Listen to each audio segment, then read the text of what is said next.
Hi, and welcome to this episode of our Hockey5.tv talk show. My name is Ernst Baart, and for those who don't know me yet, I'm somewhat of a hockey philosopher, following top hockey in Belgium, Holland, and the international scene, and blogging about all of this at bhockey.com for many years now. Last year, I started Hockey5.tv to test out a format for a very informal talk show, live and online, as you can see, and of course, all about hockey. It's called Hockey5.tv because we air on Mondays at 5 p.m. We treat 5 topics for 5 minutes each, and we have 5 participants to our show. Yours truly is number 1. Floris Geerts, down below here, is my co-host and the hockey commentator for Belgian TV. And normally we have 2 distinguished hockey guests, usually top players, but today we will be talking to some top hockey administrators. We have with us Jason McCracken, CEO for the International Hockey Federation, FIH, and we also have with us Marc Coudron, who is the president of the Belgian Hockey Federation and also a board member at the FIH. Last but not least, our 5th participant is you, the viewers of this show, who can join in asking your questions in the chat window if you're watching us live. If you're watching this in replay, sorry, you snooze, you lose, but enjoy watching the rest of the show anyway. The 5 topics for today will all be closely related to the first one, and that's a big one, the future of hockey. Will we be able to cram this into 5 minutes only? I doubt it, but let's give it a try. And secondly, we will discuss the new home and away league for a select group of national teams to be launched in 2019, followed by our 3rd topic, the Hockey India League, or HIL, and another recent game changer, the European Hockey League, or EHL. And finally, for our 5th topic, we will be talking about the influence of all of the above on what we in Europe consider to be the foundation for our game of hockey, our national club competitions. So by now, I guess you're all thinking, when is this guy going to shut up and let the others join in? So before you start zapping away, let me pass on the microphone to Floris, who will be hosting the rest of our show. Floris, the floor is yours. Thank you very much, Ernst. Let's start with Jason. The FIH named its strategy for 2014-2024 the Hockey Revolution. So why did hockey need a revolution? I think firstly, the future of hockey is very, very exciting. We as hockey fans should be very optimistic about what's about to happen. The reason that we needed a revolution is that our game became incredibly cluttered and very complex. We had our World League events, which run through right at the bottom. They ran up to our semi-finals, then they ran into our World League finals. We had a product called the Champions Trophy, which of course is a tournament we're all very familiar with. But sitting underneath that, we had the Champions Challenge. We also had the European Continental Federations. We had the World Cup. We had an Olympic Games. And in other words, it was a very cluttered and quite complex array of events that have been sort of grown up over time. And to be fair, even hockey fans like myself, found it hard to explain where everything fits in. Certainly, the wider community, the broadcast community, our TV and digital partners, and even the broader sports fan, people who love sport, but they found this whole hockey world quite confusing. The second thing is that we were playing a tournament format. So picture a game of Australia playing Ireland in Argentina. I mean, not many people in Argentina would come to watch that game because there was no sort of necessity to it, and from a broadcast perspective, it was on in very unusual time slots for both countries. So we wanted to build a new suite of events. We wanted it to be quite radical, and we wanted to have hockey being played at home. At the same time, we also have got to maintain focus on the development of hockey outside the core sort of top countries. And I'm sure we'll touch on it today, but it was important that we made sure that hockey was available to everybody. We have 142 national associations which make up the FIH. We're one of the largest global sports bodies in the world. We've got huge breadth. So we wanted to develop hockey, but not only at the top, but also at the lower levels. In effect, to try and grow the game around the world. And we felt that having a revolution was a good way to start. Can you maybe in short, describe what this revolution will be? So the key things there is we're going to have a new set of events. We'll talk about those in a second. We're going to have events that are going to be attractive for television, broadcast, and digital media. We're going to increase the marketing of our events, and we want commercial partners or sponsors who are going to support that. So four key objectives. So, Marc, what role do national federations play in this plan, do you think? Well, as a president of the Belgian Federation, I think we really have to be in this new home and away structure, because it's really important. And like we have shown during the replay of the final of the Olympic Games, it's really important. It's really fantastic for the players to play in front of their own audience, their own public, in front of, maybe for us it was 9,500 people or something like this. So if I think it will be a success. Of course, it's always a challenge to organize that, but I think it will be a big success to do that. And I totally agree with what Jason just said about the lack of spectators for top games, and we had that last year in Belgium, for example, during that was 2 years ago in Dragons, when Australia was playing against Great Britain. There was maybe 300-400 people watching the game. That's not normal. That's not normal. So the home and away is really something drastic for the evolution of hockey. Mm-hmm. Yeah, Jason, you said the revolution focuses on commercialization, broadcasting the sport as such, but the previous years, FIH focused on developing the sport in several regions. Isn't that a main focus anymore? Well, I think as I mentioned before, we as a sports body have both, but we have to drive this top down. So we have to have kids who see hockey on TV. They see stars. They see people who like some of the stars behind me in this image. They're people who are recognized globally as sports athletes. Look, I think of course we need to focus on development, but what we're talking about here with this home and away league, and we'll get into it in more detail, we're talking about increasing the television broadcast of hockey times 10 based on what we've been doing before. So if we end up with 9 teams of men and 9 teams of women, we're talking about 144 games of hockey. Every one of those games of hockey will be played at home, i.e. there will be at least one home team to fill the stadium, okay? And then they will go away and play a second game away.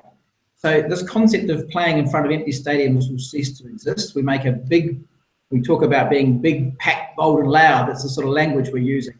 And we get the energy that we need to make very exciting spectacles. Mm-hmm. Yeah, well, Jason, if I can have my moment, we have 2 kinds of hockey. This is what we're seeing already now, and maybe in the future even more. We will have the hockey played by national teams, international hockey, but played by national teams, by countries, and we have those local teams. Call it a club like we do in Europe. Call it a franchise team like they call it in India. Or the Premier League in South Africa, or there are different kind of local leagues as well. And it's going to be a very difficult task managing the calendar for both those kinds of types of hockey. How are we going to do that? I think the reality is that, and we've talked about this, of course, to the national associations who have got incredibly strong domestic leagues, and you have named those. For some of those leagues, they are looking to shift where they're going to be played. For example, Hockey India League will move to the end of the calendar year because, in effect, home and away will operate in the first 6 months. However, there is room, and we believe there is room in the schedule to have both an international tournament or event running, league running for 6 months, and a domestic competition. Because we've done some initial scheduling about how this might work. There's going to be sufficient windows where the European teams, for example, will be based in Europe, and traveling teams will be coming to Europe. Let's pick an obvious one like Australia, for example. So they would come through probably in the mid to latter half of the first half of the year, and there would be an opportunity for people to play both in their club event and also in their national team. We understand that, and so we, from a home and away league perspective, have increased the numbers of people in the squad to 32. So you can have a national squad of 32, and you might have one particular match. Let's just pick Australia again, playing Belgium. It's a key game for Belgium, and they'll have their absolute best team lining up for that. Another team, possibly a perceived weaker team, they could release some players to play in their EHL or with even with Dragons or with their club team. So we think there is space. I think it's going to be a big challenge. One thing the FIH have done is we're working collaboratively with the national associations, and once we've selected the countries who are in the home and away league, we're setting up a league management panel of which the national associations will be part of that. They'll be part of the governance and administration of the league. So therefore, it's in their interest and our interest to make sure it's successful. So will those home and away league games, will they be played in the weekend or during midweeks? We think there will be a mixture. It feels like it'll be certainly one weekend match and possibly a Tuesday or a Wednesday evening. But what we want to do, what our broadcasters are saying to us, tell us when hockey will be on TV. So our fans get to learn. They get to know that on a Wednesday night at 7 p.m. there's going to be a hockey game on in Europe, or on a Saturday afternoon at 4 o'clock there'll be a hockey match in the Southern Hemisphere. So when we're doing the scheduling, we'll be talking with our broadcast partners to make sure we lock down the schedule, and hockey fans know that they'll be able to tune in, whether that's using an online digital format, which increasingly is becoming very, very important for hockey, or your traditional television linear format. So you don't see any conflict between club hockey and national team hockey? Look, I think there's I can't say there'll be no conflict. I think there's room for both. And when we sit down with the national associations who are finalised in the league, we'll be able to work that through in partnership with them. But it won't be perfect. But as I say, there'll be some opportunities. As I say, Hockey India have decided to keep a clear window, and they will be in 2019 moving Hockey India League to November, December in the calendar. Mm-hmm. Yes, let's talk about less about the home and away league now. What would be the role of 5 against 5 hockey, which was promoted on the Youth Olympics? Will it replace eventually 11 versus 11? Look, I don't think so. Certainly in the next couple of cycles around Hockey Fives. I think Hockey Fives is a very exciting product, and I want to see it. I want to see us continue to evolve it and experiment with it. There's been some discussions at our executive board meeting about having both genders playing in a Hockey Fives type tournament. So we might see the continental federations run an event like that. I mean, how exciting that would be for our game. Where we have our equal genders, men and women playing hockey together in an international competition. So these are the sort of, we see Hockey Fives as our innovation product. We can experiment with rules and we can do some fun things with it. It sits nicely in that youth slot, I think, really, really well. And it also is a lower cost format for countries that possibly can't afford to travel with a squad of 16, 18 plus support people. We're talking probably 25 staff and athletes for a team. So we're excited about Hockey Fives. We won't be launching a major Hockey Fives sort of tournament format because we are focused on home and away in the short term. But we would like to work and look at maybe some smaller events and continue to evolve Hockey Fives as an exciting, innovative part of our game. So, but for the traditionalists among us, we can rest assured that Hockey 11 versus 11 will be on the agenda of FIH, will be on the agenda for national federations, and will be on the Olympic agenda for the next 10, 20, 30 years? 10, 20, 30 years. I think you'll be a very brave man sitting in my chair to predict that. I can tell you that certainly for the next cycle, Tokyo and beyond, whether that's LA or Paris, and clearly we'll find out that later in the year, it will be the 11-side format. Certainly home and away will be the 11-side format. So, for the short to medium term, we're going to continue with the traditional game and then use hockey fives to experiment, to do some different things, as I mentioned before. Mark, is a federation like the Belgian Federation, or maybe you know from others in Europe as well, where there's a big tradition already in 11 versus 11, will there also be experimenting with this format of hockey 5 versus 5? Not yet in Belgium. There is no pitch, for example, really use pitch on hockey 5, but maybe in the future. It's actually we do a kind of hockey 5, but not a real hockey 5 with our use. Under 6, under 7, or 8, or then the 9, they are playing in a shorter on a shorter field. But a real hockey 5, like with the rules of hockey 5, is not yet the possibility. We don't have the possibility for the moment in Belgium to organize that. But why not in the future? But like Jason said, I think it's really important for the development of hockey everywhere in the world, even in Eastern Europe, for example, or in some islands in Pacific Ocean or the places. It's really important to develop hockey. But I'm not sure that in all countries, I mean the Netherlands, Germany, Belgium, for the moment, we are struggling to have new pitches. It's not yet the possibility. We don't have the possibility for the moment to build other kind of fields. Yes. Mm-hmm. I just, if I can, I just received an email from the Belgian Federation that the women's coach just stopped. What's your comment on that, Marc? That's another comment. So yeah, that's right. We decided yesterday to stop with Agate, but there will be for sure more news from Adam, who is now the new technical director of the Belgian Federation in the coming minutes or the coming months, coming days. Sorry, but well, yeah, it was an important decision, and yeah, it's maybe usual words, but I really like to thank Agate for the time with the Belgian team.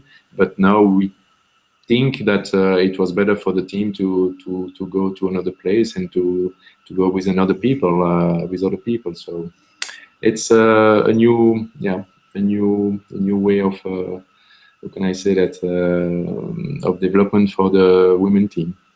Okay, thank you for the quick response. Let's talk about the home and away league. Jason, for those who don't already know, can you explain in short what kind of tournament the home and away league will be?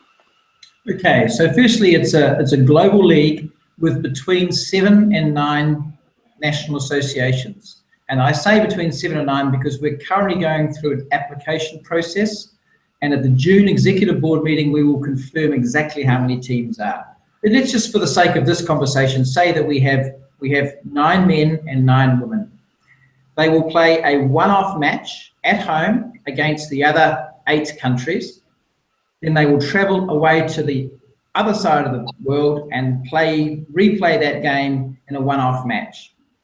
That format will then collect points, and the top 4 will play a grand final in about June, sort of June, July, in the midst of the summer. The winner of the grand final being our home and away champion. I think the other thing I'd say is that at this stage we will be launching the home and away series just before the World League semi-finals in London. We're still confirming the dates. We will be announcing the names of the teams of the national associations participating. We'll be launching the new brand of what actually the home and away is called, because at the moment it's a working title, and we have a very exciting marketing campaign and a new brand. We'll also be announcing who our broadcast digital media partners and our sponsors are. So at the moment we're working hard on all those things, bringing all those things together, but in a few short months after the executive board meeting in June, we'll be launching all of that information will be out in the marketplace. It's a lot of exciting stuff and lots to look forward to. So at the moment, there are 18 countries in the application process. What are the selection criteria to become one of those 7 or 9 teams?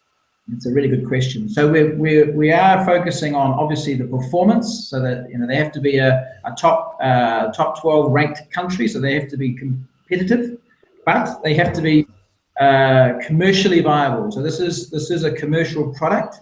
We are looking to get very strong support, and we have already had some from our broadcast partners and our sponsors, potential sponsors.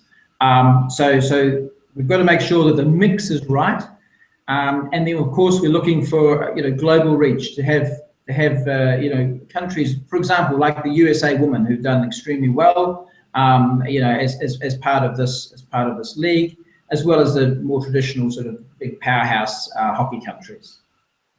Marc, do you see Belgium or a home and away league without Belgium? No, of course not. I hope Belgium will be in with the men and also with the women. It's not yet. We don't have decided yet what we're gonna do, but that's really what we want to. Yeah, we want to be in, of course, because I'm sure it's a crucial moment for the development of hockey. And if Belgium is not in this, or if a top country is not in this, it will have some delay to come back. And no, it's really crucial for us, for the men for sure, and for the women also. What are the benefits of competing? Sorry, James. So, Marc, what are? And I just wanted to add to that, because you're mentioning, Marc, also if you're not in, then you might have a problem catching up or staying involved with really top hockey. Yeah. Jason or Marc also, what will be the possibilities for those countries that do not get selected, that are not in those top 9? Will there be a second tier kind of home and away league, or something they can work in to aspire to get into the real home and away league later on? It's a really important question, because remember I mentioned this concept of development. So we have, as part of the new event portfolio, so we look at all our events. We've got our home and away league sitting at the top, but the next tier is going to be a revised format of the current World League arrangement. So World League 1 and World League 2, that's being reformatted. So countries from very small countries from Thailand to Venezuela to Samoa could come in at the bottom and follow their dreams and potentially make their way through to what's going to be it's going to be reformatted, but potentially could still qualify for both the Olympics and the World Cup. So we've made sure the doors are closed. And also, we're also considering that possibly a home and away league is a 4-year cycle. But if we start with, say, 7 teams, we will look at having teams join after 2 years. But we think we're already oversubscribed. We're pretty confident we're going to end up with 9 men and 9 women's teams in the home and away. But in the future, it won't be possible there to have a second division, let's say, something like that. Look, I think it is possible in the next round, and I think if this is highly successful, potentially we could have a second tier, and then potentially have a promotion relegation concept. We haven't gone down that track at this stage. We want to launch the premier event. Remember, we've removed Champions Trophy, Champions Challenge, we've removed World League Finals, we've cleared the decks to create space for the home and away league. And from what we're hearing from our broadcast partners, TV, digital media and sponsors, is they get it, they like it, they love the fact that the hockey's going to be played in front of home crowds, they love the fact that we're increasing the amount of coverage times 10, they love the fact that we'll be able to tell a story over a long period of time. So rather than sort of arrive in Ireland, play for 2 weeks and disappear, and then pop up again in Australia for another tournament, that every year, for 5 to 6 months of the year, they can tell the story. So we can run online, Facebook pieces. We can run the sort of conversations that we're having here in this format, because we know that hockey is being consumed more and more in this digital online format. And one of the very interesting statistics coming out of Rio is that hockey has gone from being last in London in terms of its digital presence. We're now 3rd of all Olympic sports, behind football and athletics. So hockey has done something amazing because in this digital online space in the last 4 years. And so we know that we're capturing that hockey consumers are loving this new digital format in terms of how to engage with our game. Yeah. One of the front runners, if I might, Mark, and then you can join in here as well. But one of the front runners for this digital and being on the new media and showing hockey in a new way was the European Hockey League, the EHL, which started some 10 years ago now. Still, the EHL has had some difficulties in finding and keeping their sponsors and finding new sponsors and growing the format. Is there place in the bigger event portfolio for a format like the EHL? Mark, what do you think about this? I'm sure, and it's also what the players want, because EHL is not only played by European players, but by world players. We have in the Netherlands, in Germany, in Spain, in Belgium, a little bit less maybe in England, but we have so many international players. I mean, out of Europe, from Argentina, from New Zealand, from Australia, and so on, from South Africa. So that's so important for the players to play at the top of their club, at the top of the European competitions. So yes, I think what I really appreciate, and I say that in front of him, but what I really appreciate with Jason is the openness or the open-minded of Jason.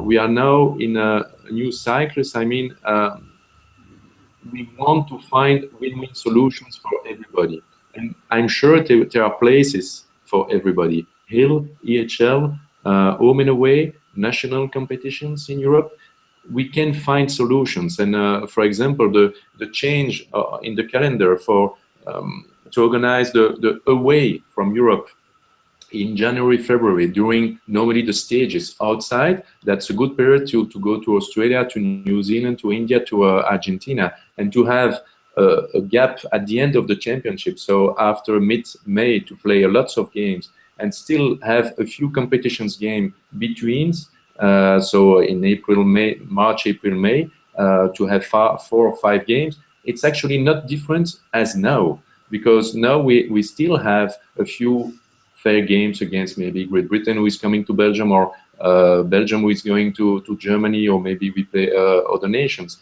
So it's not so different. What will be really good, it's that we can organize the championship. We can organize, because the calendar will be fixed. We know from the start that we're going to play against the Netherlands, to say something, on the first Wednesday of March, to say something. Each year, we know that from the beginning. And that's really good, because what we miss for the moment is actually a kind of, an easy calendar for the teams, for the clubs. Now, if tomorrow the Netherlands wants to play against Belgium in April, maybe we're going to say, okay, we're going to find something. No, it's fixed. We know from the start that in 19, 20, 21, and 22, we know that Belgium will be playing the Netherlands on the first Wednesday of March, of April, something, doesn't matter when, but we know that. And so the calendar can be organized with this in mind. Yeah, but a very good point that Floris made to me earlier today is that a lot of the players who are not in national teams but are top players in the local leagues, at the top clubs, but just don't make the national teams for whatever reason, for them playing in the EHL is the ultimate dream. Of course, and for the other teams, I mean, for top players, but not from the top 3 of the championship, the national competition is also the top for them. So we have really to find a place for everybody, and I'm sure it's possible. I'm sure it's possible. Okay, maybe the best calendar won't be easy for everybody, but I'm sure we can manage that, and we can fine-tune that. Mm-hmm. Well, going back to the calendar then, immediately, today was announced that the next World Cup, for instance, in 2018, will be held in India, in Bhubaneswar, where there's lovely crowds. So we all love that. We love to see the big crowds and the big and loud crowds, Jason. But for the timing of that major event, it's one of the 2 major events in the world of hockey.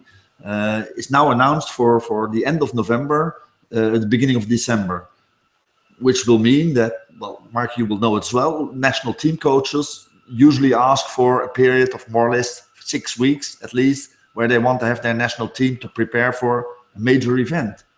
That will mean that our national club competition will hold from beginning of November or beginning of half of October already. How can we fit this in? May I have an answer, Jason, or do you want to answer, Jason? Okay. Once more, we have to be creative. Maybe we have to begin this year. So I mean, in 18, maybe at the end of August. Maybe we have to anticipate a little bit the calendar and to play maybe a few double weeks, Wednesday, Sunday, or something like this, or Friday, Wednesday. But in the past, it was also like this. I remember I played the '94 World Cup in Sydney, and it was from, I think, the 10th of November till the end of November. So it was worse because we stopped the competition at the beginning of even, yeah, I think it was the beginning of October. I played also another tournament, qualification tournament for the Olympics of Athens, and it was in the middle of March. So it was also a problem. It's not new, and now actually, with the exception of a World Cup, it will be easier, I'm sure, to organize everything, because from a few years before, and even we know for the World Cup 2022, it will be known that the dates will be fixed. I don't know when, and I don't know when and where, but it will be fixed with a few years before. So it will be easier to organize everything.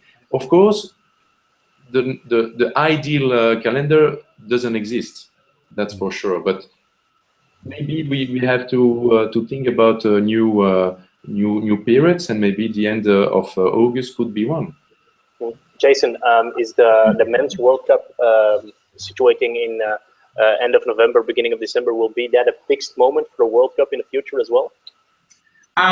We are trying to have a more stable calendar. So we now know that with the home and away league, so we know what the next 6 years look like. And to answer Mark's question is that we'll be inviting applications for the 2022 World Cup in October this year. So by next year, you will know. We're hoping that by the World Cups, you will actually know where we'll be in 4 years' time. Now, the FIH historically has never looked that far ahead. But we are hearing from fans and broadcasters and athletes and high performance directors that they want more certainty of the schedule and the calendar. So we're listening to that, and we are planning far further ahead. Then a major tournament which exists now is the Hockey India League. You said earlier that they will have a fixed slot. When will that be? Because I read somewhere that it will be September, but there would be... from 2019, so not 18, because 18 is the World Cup. 2019, they're moving the Hockey India League to the end of the calendar year, so November, December. Okay, and there will be a fixed slot. They will move it. They'll keep it in that slot. Yes. Are there other tournaments who also get a fixed slot? Other domestic leagues? Well, look, we're not dictating the schedule outside FIH events. So, the FIH, I suppose, sits at the top of the pyramid. We have the Olympic Games, we have the World Cup, and we now have this home and away league, which will run in the first half of the year. And then, there'll be other tournaments that will sit around that. So we're not dictating that. I think we've been very clear about that. And we're inviting national associations to come and join us. And what's pleasing is that they're excited about what we're doing, and we're working very collaboratively together. Yeah, the Hockey India League was so important for Indian hockey. Has it also contributed to the world? Look, I think so. I was fortunate enough to go to the Hockey India League this year. It was one of the first events I attended as the new CEO. And I was impressed by the quality. I mean, I've been involved in hockey since the Olympics in 2000. So I've seen a lot of hockey games in my life. I was very impressed by the quality, the intensity. They have some new innovations around the the points for goals, field goals versus penalty corners. I really like that sort of aspect. It totally changed the dynamic of the game. They had good crowds, they had great TV production, and the international players added real sparkle to what was happening. And talking to Roland Altmans, the high performance director, the Indian coach, he says, look, these Indian players, they're not intimidated by these world stars anymore. They play with them, they tackle them, and I think you're right. I have to give India hockey huge credit because it has no doubt improved the quality of their national team and the quality of their competition. Look, they've taken a risk and they've succeeded. So I think it's an important part of the development of the game. But it's especially beneficial for India because if I may blunt, I think the quality of the game isn't as high as in the Netherlands or in Belgium. That's your very personal opinion. It's certainly not the quality of the hockey that I saw in India 4 or 5 weeks ago. The final was incredibly competitive, and the semi-finals equally so. So, look, I actually think the standard is very high. And, perhaps you can get some guests from the international athletes and players who play in the Hockey India League and ask them the same question. But just like European hockey over the last, say 20 years has really benefited by the quality of the competition between, not only club but national leagues and being able to drive across the border and play, Germany versus Holland, Belgium versus England, Spain versus Holland. That's no doubt that has improved the quality of hockey. And what we're seeing is that in India, it's certainly improved the national team. So I think, I just think more good quality, high quality hockey helps the game. It markets, it promotes the game, and you need to realise that Hockey India was a big risk for them. They raised a lot of money. They got Star behind it from a production perspective, and they've been able to pay their athletes and their officials, and they've brought a new level of professionalism to hockey, and some of our top athletes globally have benefited from that. So, Mark, do you consider the Hockey India League as a competitor to the domestic league in Belgium? A competitor? Yes. Is it more a rival of the Belgian league, or is it something which can exist together or be beneficial for each other? Once more, I think it's beneficial. I think it's once more a win-win solution to find for this. It won't be easy if it's in December. It's maybe better than in January, actually, because otherwise it will be during the home and away first round. I mean, the first part of the home and away. I'm sure that in the future, maybe in 2025, 2030, it will be different also for the EHL. Why not within 10 years, teams will be actually a city, like you have in the NBA. Maybe you will have some competitions between Brussels and Hamburg and Amsterdam and London, and no more Dragons, UHC and Bloemendaal, but real city. Why not? That's maybe within 10, 12 years. That's just out of the mind, out of the blue. But that's maybe the evolution, like it is in the Hill. You have some cities playing for the home and away, or I mean for the Hill in India. So that's maybe a possible evolution. It will be totally different from now, of course, but maybe with the example of the Hill, the example of the home and away, it will be different for the EHL. EHL has brought us some truly innovations in the rules as well, like the self-pass, which has been the most exemplary and the most beautiful rule change we've seen in recent times, I think. What they are experimenting now with in India in the HIL with the double goal for a field goal instead of a penalty corner. Is this something that you see evolving also towards an international rule, Jason? I think back to when I sort of umpired my first Olympic Games. I was blowing offside. I was, anything, the ball was off this high off the ground, we free hit out. of obstruction. You turn your backside around, it's a free hit.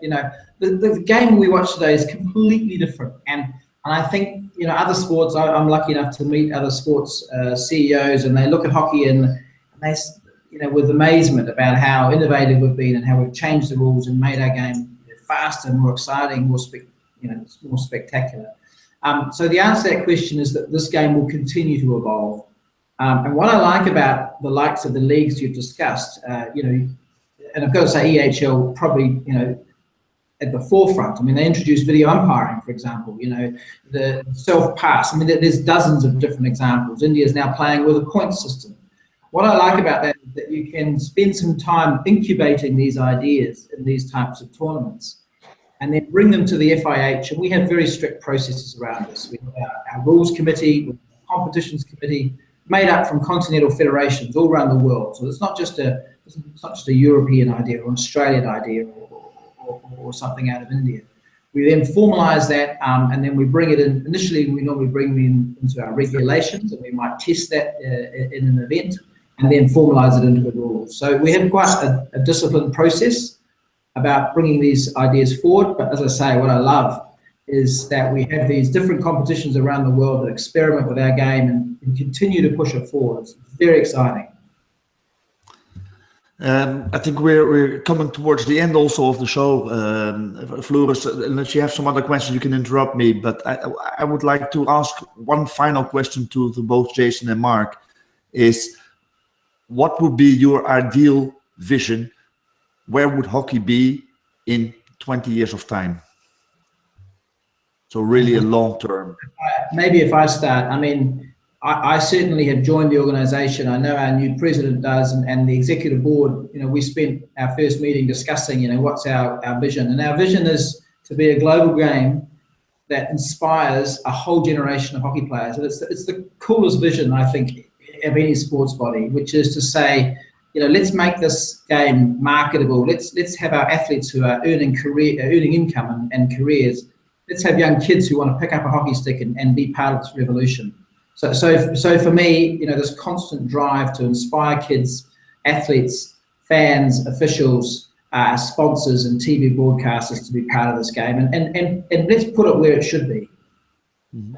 Marc, as a president of a national federation, what is your point on this? What can I say with certainty is that I won't be president anymore within 20 years. That's the first point. But no, it's not far from what Jason said, of course. My only objective is to welcome all the players in Belgium who wants to begin hockey, young girls, young boys, and to have the best accommodations possible, the best fields, and also the best trainers and the best coaches. And above that, to explain to the parents, more maybe than to the young kids, what the values of hockey are. That's for me the only way to go, and we are now not so far from a 50-50 gender.